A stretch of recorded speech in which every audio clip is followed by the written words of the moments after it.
Hi friends, I am Tilak and you are watching Tech Made Me Unique, and today we're going to see how to add the page break on your Microsoft Office Word web. And if you are new to this channel, make sure to click on the red color subscribe button below. We just quickly move on to the video. So how to add a page break on your Microsoft Office Word web? It's actually a simple thing. So where you want to have a page break, you just need to select the thing first.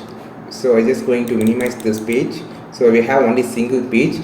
I just need a page break. I just only want this table in this page. I just don't want any other content on this page.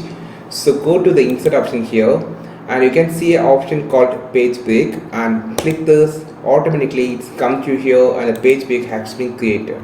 So for an example, I just type in something here like this. So now you can see the page break has been created here automatically, and whenever you want something like this, you can easily create the page break, and you can also create a content after if you want. So instead of clicking the enter key, long pressing it, you just click on the page break and you automatically the page will be automatically breaked. For example, I just need to post this table on next page, click on the page break, automatically the content goes to next page.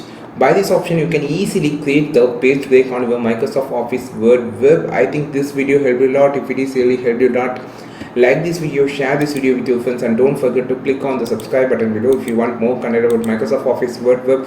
You just follow this channel. We will meet on next video with super valuable content. This is Tilak signing off from Tech Made Me Unique. Have a wonderful day.